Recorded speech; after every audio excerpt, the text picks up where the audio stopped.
Bismillahirrahmanirrahim. Assalamualaikum warahmatullahi wabarakatuh. Saudaraku yang dirahmati Allah, hari ini mari kita merenungkan perjalanan hidup Nabi Muhammad dan bagaimana sebagian umat dahulu pernah melampaui batas terhadap beliau. Kisah-kisah ini bukan sekadar sejarah, tetapi pelajaran abadi agar kita tidak mengulangi kesalahan yang sama, khususnya sebagai pengikut Imam Mahdi di akhir zaman.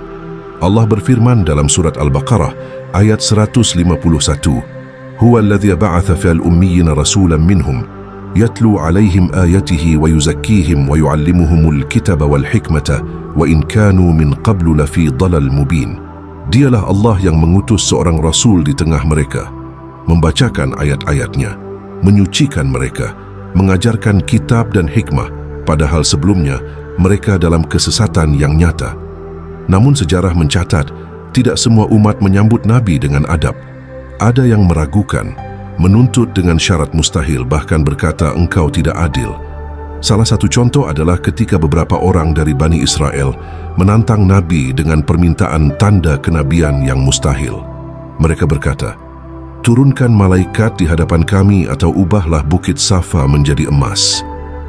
Ucapan semacam ini menunjukkan sikap yang melampaui batas dan tidak menghargai perintah Allah. Allah menegur melalui surat Al-Hujurat ayat 1. Ya ayyuhalladzina amanu la tuqaddimu baina yadayi lillahi wa rasulihi wattaqulillaha inna lillaha sami'un alim. Wahai orang-orang beriman, janganlah kalian mendahului Allah dan Rasulnya, dan bertakwalah kepada Allah. Sesungguhnya Allah Maha mendengar lagi Maha mengetahui. Pelajaran pertama, jangan merasa lebih tahu daripada Rasul yang dibimbing Allah. Jika kita melihat sesuatu yang tampak janggal, kewajiban kita bukan menghakimi Rasul, tetapi menyucikan Allah.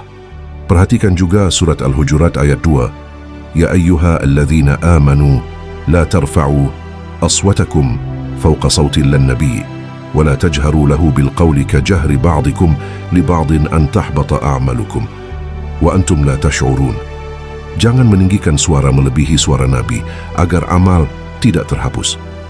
Bahkan sahabat Abu Bakar dan Umar pernah ditegur karena berbicara terlalu keras di hadapan Nabi. Bayangkan, jika para sahabat saja diingatkan, bagaimana dengan kita yang jauh dari zaman beliau? Abdullah bin Ubay bin Salul, tokoh munafik, pernah menebarkan keraguan terhadap Nabi, mengkritik keputusan beliau, dan menyesatkan orang lain. Allah menegur kaum munafik melalui surat Al-Munafiqun ayat 8. Wa yaquluna lilladzina kafaru min qarbihim laula nuhlikuhum qad ahlakahumulillahu wa yu'khirunahum innahum fi dhalal mubin. Pelajaran kedua, jangan menebarkan fitnah atau meragukan pemimpin wahyu. Rasul adalah manusia pilihan, hatinya dijaga Allah. Surat An-Najm ayat 3-4 menegaskan, wa ma yantiqu 'anil hawa in huwa illa wahyun yuha. Dia tidak berbicara menurut hawa nafsunya, ucapannya hanyalah wahyu yang diwahyukan kepadanya.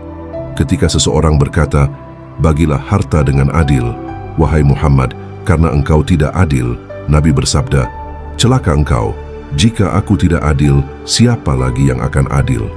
Hajr Bukhari. Kisah lain yang harus kita renungkan adalah ketika beberapa sahabat merasa tidak puas dengan keputusan Nabi tentang pembagian ghanimah. Alih-alih menuntut, mereka belajar menahan diri, menyadari bahwa keadilan Rasul adalah cermin keadilan Allah. Dari sini kita memahami bahwa meragukan pemimpin wahyu sama dengan meragukan wahyu itu sendiri. Saudaraku, mari kita ingat pula kisah Umar bin Khattab. Suatu hari, beliau menegur sahabat yang tidak setuju dengan keputusan Nabi dalam pembagian hadiah perang. Nabi berkata, sesungguhnya Allah memerintahkan kita dan kita harus taat kepadanya. Hal ini mengajarkan kita bahwa adab kepada pemimpin wahyu lebih penting daripada ego pribadi. Saudaraku, mari kita ingat pula kisah Umar bin Khattab.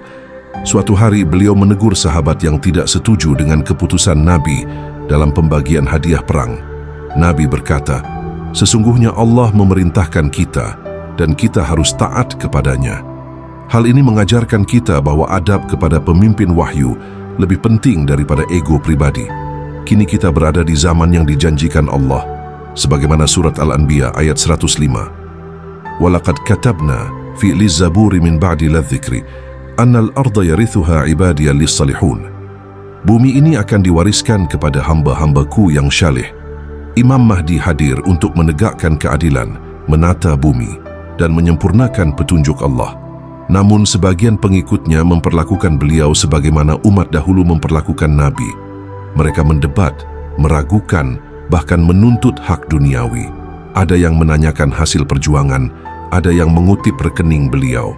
Saudaraku, jangan ulangi kesalahan umat terdahulu.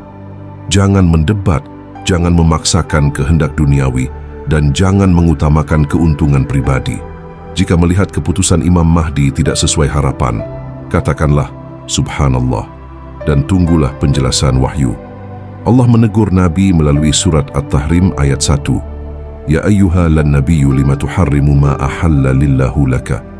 Teguran itu datang dari Allah, bukan dari umat. Tugas kita adalah menjaga adab dan menaati wahyu. Surat Al-Ahzab ayat 36 menegaskan, وَمَا كَانَ لِمُؤْمِنٍ وَلَا مُؤْمِنَةٍ إِذَا قَضَى لِلَّهُ وَرَسُولُهُ أَمْرًا أَنْ يَكُونَ لَهُمُ الْخِيَرَةُ مِنْ أَمْرِهِمْ.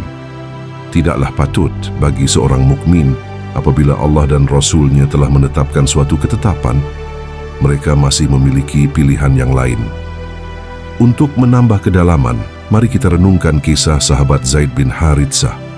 Ketika ada perbedaan pendapat soal pembagian harta perang, beliau tetap taat kepada Rasul tanpa meragukan keputusan beliau.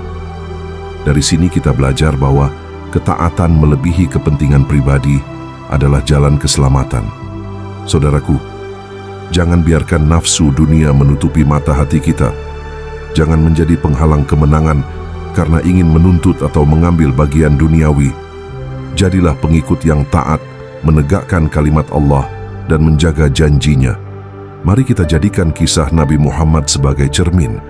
Jika umat terdahulu selamat karena menjaga adab terhadap Rasul, maka kita pun selamat dengan menjaga adab terhadap Imam Mahdi. Jangan menjadi pengikut yang hanya mencari keuntungan dunia, melupakan petunjuk langit, dan mengabaikan janji Allah bahwa bumi akan diwariskan kepada hamba-hambanya yang syaleh. Selain itu, mari kita renungkan surat Al-Baqarah ayat 153. وَاذْكُرُوا نِعْمَةَ لِلَّهِ عَلَيْكُمْ وَمِيثَقَهُ الَّذِي وَاثَقَكُمْ بِهِ إِذْ قُلْتُمْ سَمِعْنَا وَأَطَعْنَا وَاتَّقُوا لِلَّهَ إِنَّ لِلَّهَ عَلِيمٌ بِذَلِكُمْ.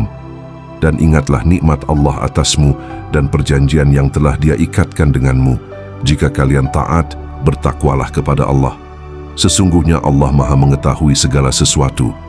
Pesan ini mengingatkan kita bahwa ketaatan bukan pertanyaan atau tuntutan yang melebihi batas, adalah jalan keselamatan.